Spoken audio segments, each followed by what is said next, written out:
Salut, bienvenue dans Jeu de puissance. On va parler des Capitals de Washington. Les Capitals de Washington qui ont du mal depuis leur dernière victoire à la Coupe Stanley. Ils ont du mal car ils n'arrivent jamais à passer ce premier tour, mais ils arrivent toujours à se qualifier. Donc une bonne équipe qui a du mal à passer le premier tour des playoffs. Les Capitals de Washington qui n'ont pas changé grand-chose, je vous l'avoue.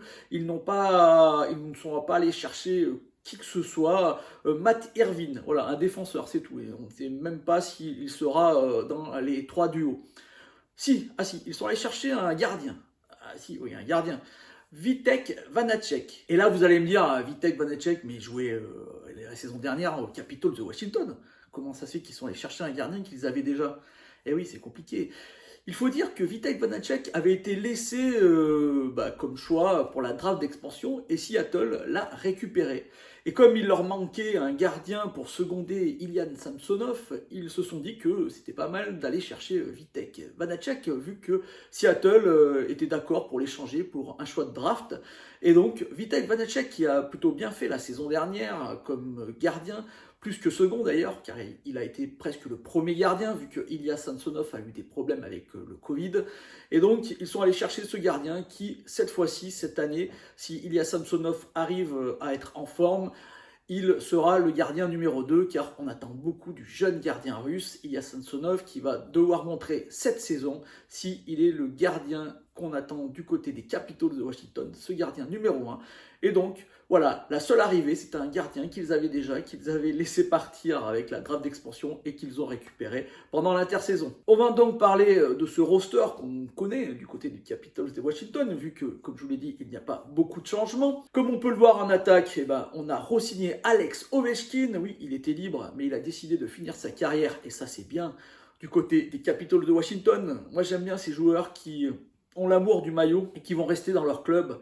Je pense à Xneo Chara qui était justement défenseur la saison dernière du côté de Washington, qui aurait dû rester à Boston à mon avis. Boston aurait pu payer le salaire de Xneo Chara pour qu'il reste dans l'organisation. Moi je n'ai toujours pas compris ce qui s'est passé dans cette histoire. Mais dans tous les cas, Alex Ovechkin qui a récupéré un contrat de 5 ans avec le même salaire qu'il avait lors du premier contrat, va finir sa carrière du côté de Washington. Il sera avec Evgeny Kuznetsov et Tom Wilson lors de ce début de saison. Alors là aussi, on va me dire, mais d'habitude, c'est Niklas Backstrom qui est le centre d'Alex Ovechkin.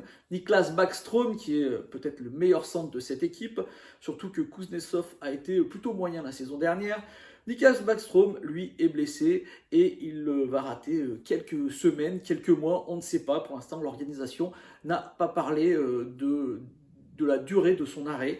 Donc on attend de savoir un peu plus sur l'arrêt de Niklas Backstrom. Dans tous les cas, on verra Evgeny Kuznetsov jouer centre dans cette première ligne.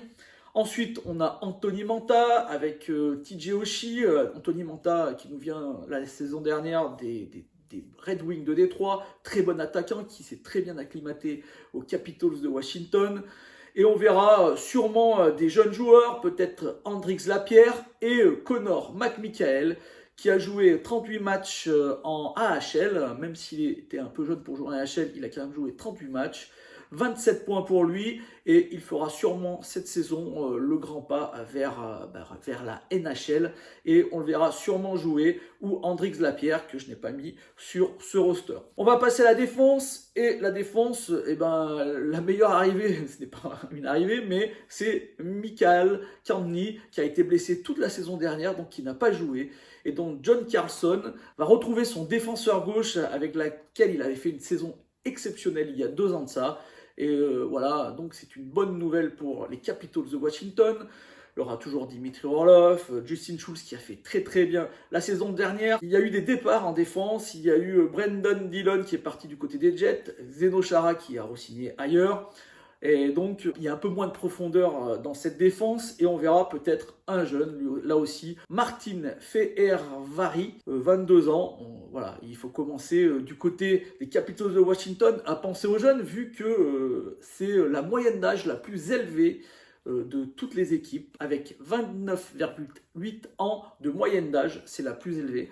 Donc, il va falloir rajeunir un peu. On sait que ces équipes qui ont du mal à rajeunir par petites touches. Après, ils vont avoir une chute très brutale quand leurs vétérans s'arrêtent de jouer ou ne sont plus compétitifs. Mes prédictions pour cette équipe des Washington Capitals, pour moi, ça reste quand même encore une équipe très expérimentée avec des très bons joueurs, Tom Wilson, Alex Ovechkin, Niklas Backstrom quand il reviendra, des jeunes qui vont commencer, on espère qu'ils vont réussir, ils seront bien entourés. Donc pour moi, ça reste encore une équipe très compétitive, surtout avec un bon entraîneur, Peter Laviolette. Je pense sincèrement qu'ils ont les capacités de se qualifier. Peut-être pas à la première place de cette division métropolitaine qui est très très dense, mais peut-être à la deuxième, troisième et qui vont se battre peut-être pour une wildcard. Donc oui, je les vois se qualifier. Les Capitals de Washington iront en playoff pour moi cette saison. Voilà, j'espère que cette vidéo vous a plu. Si vous n'hésitez pas à me faire un petit like, un petit commentaire ou à la partager. Et moi, je vous dis à bientôt pour une nouvelle présentation, la dernière, celle des Jets de Winnipeg. Ciao!